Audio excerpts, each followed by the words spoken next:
Greetings from across the pond. I have actually been here for about 2 months now, and I'm only just sitting down to make another video, which is really good going on my part. So a couple of weekends ago, myself and the other intern working at the museum where I am took it upon ourselves to go and visit Yellowstone National Park. Perhaps foolishly tried to do it in one day, but I mean, I had a good time, so first of all we had to drive for 5 hours from where we are staying to get to Bozeman, where we stayed the night in a hostel. And of course, being paleontologists, it's basically the law that we had to go and visit the Museum of the Rockies, which is a very famous museum, incredible dinosaur collection, one of the largest in the world, I believe. My favourite part of the museum was probably the Hall of Teeth and Horns, which shows growth series from both Tyrannosaurus rex and Triceratops, which is just insanely cool, and I love how cute the little baby Triceratops is. It's adorable. You'd think my favourite part would probably be the Deinonychus, given that's my favourite dinosaur, but no, this was just so impressive. Like, it was amazing. And they also have Big Al there, and if you've ever watched Walking with Dinosaurs, you know which specimen I'm talking about.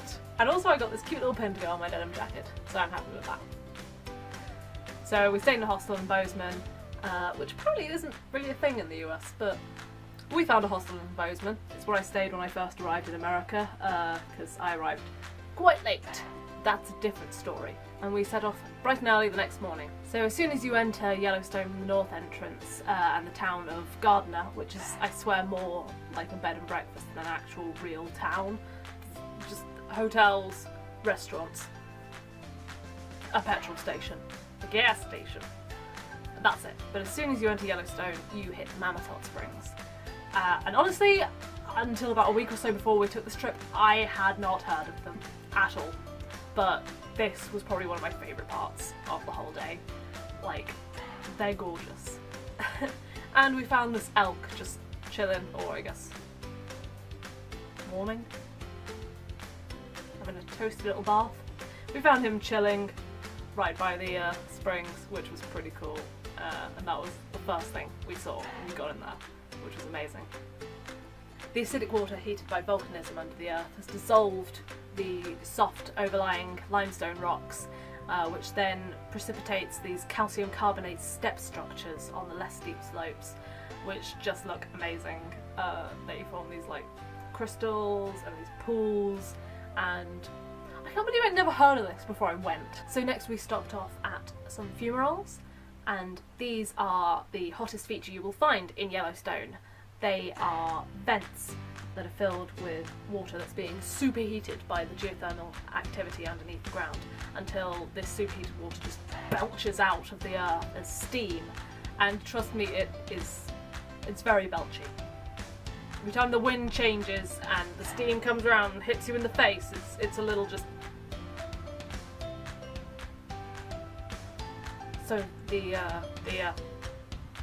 is caused by the high sulfur content in the water, thanks to the volcanic activity, which of course makes the area look so beautiful and have all these incredible features, but it does rather smell like rotting eggs. Other geothermal features we saw include these beautiful pools, which are heated to a lovely toasty temperature that I would not recommend swimming in by the earth, and these mud pots that I just love. The colours you see in the water throughout the park are due to extremophile bacteria, and archaea that just love, as their name suggests, to live in extreme conditions. In this case, hot ones.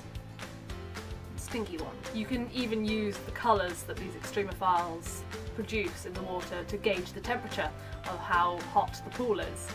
So the ones further away from the centre, the dark red, they'll be ones that don't like to live in such hot conditions, and then you go closer and you get the yellows and the blues, and they just love to be toasty. Boiling.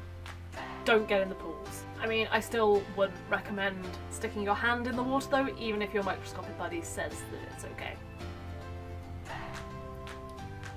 Oh look, a geyser!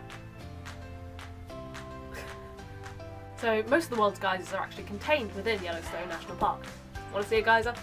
Go there. I can guarantee you will definitely see one erupt. Definitely. So as when water becomes steam, it undergoes a massive expansion. This basically forces up the water through fissures in the earth until they just explode onto the surface and can launch themselves up to 400 feet in the air, potentially.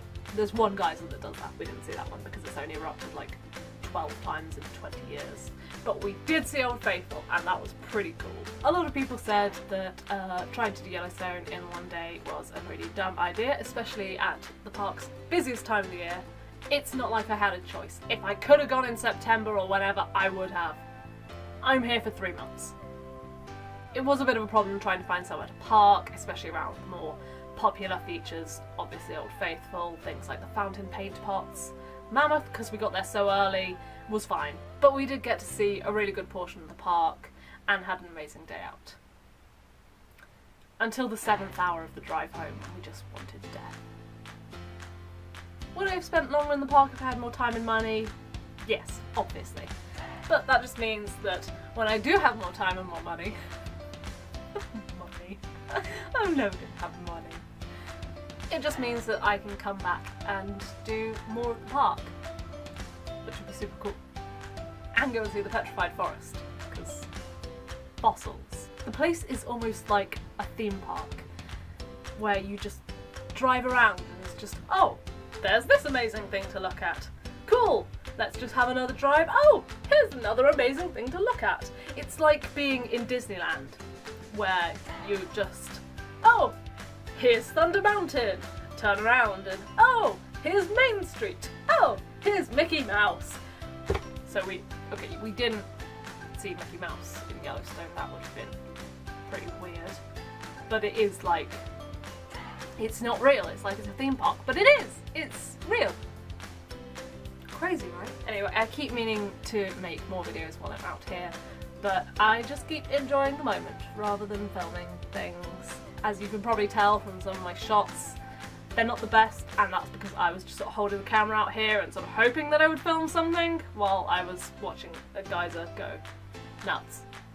I hope you sort of enjoyed this video. I have a couple of videos that I will maybe make while I'm here, and then I'll probably just do something when I get back. But yes, hope everyone's keeping well, especially everyone back in the UK, and I will see you in the next one. Bye!